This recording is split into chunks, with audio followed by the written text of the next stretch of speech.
So moving on to the last set of stitches in this series.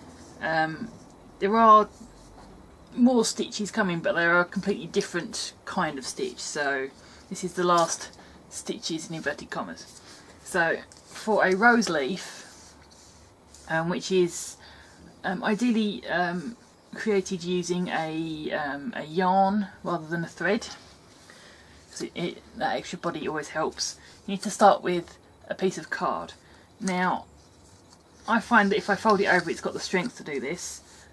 You want no more than about 15 centimeters, 15 millimeters even. So that's just a little bit more, anything around about ½ an inch in thickness, in width. And you'll need 3 different shades of thread. So I'm still using my embroidery yarn because that's what I've got running at the minute.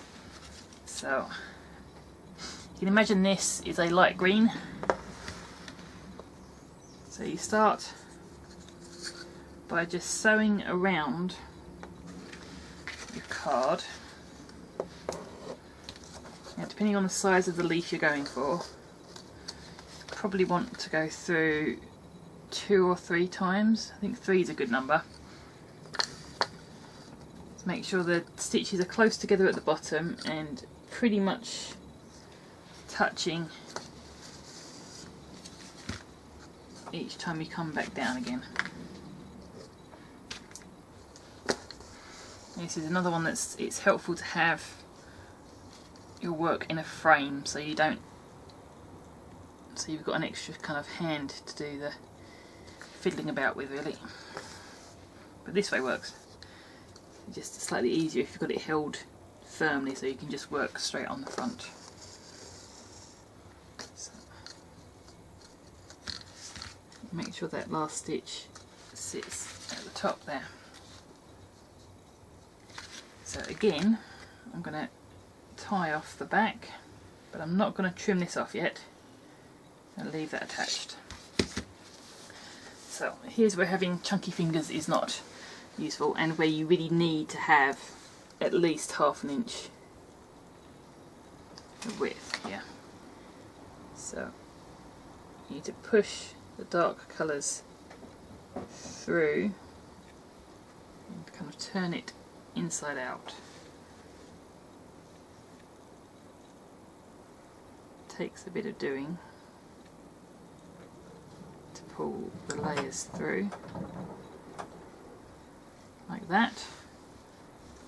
How well you can see that. So like that, you've got the dark colours and the medium coming through, and then if you push that down, bring your stitch in a little higher than the end comes to, and just pull up the end. So that creates a rose leaf, and you can just kind of fiddle about with it to get a nice shape. Okay, moving on to a Rosette Rose. So start with a stitch, and then come through and make another stitch basically in the same position, and it helps to have a longish needle for this one. Then you then wrap your thread around. Now you're not pulling this tight, you just want it to sit alongside each layer.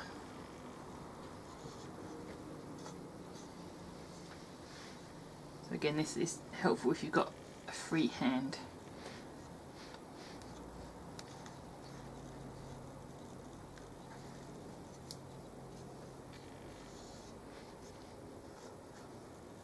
So created a rosette, and all the thread is sitting alongside itself. So stick your thumb over the top and gently pull through.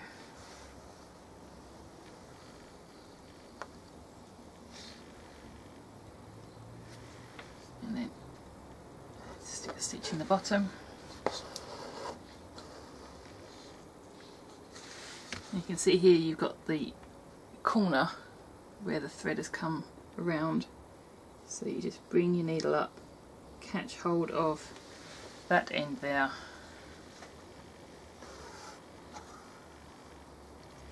and just stitch that down as well.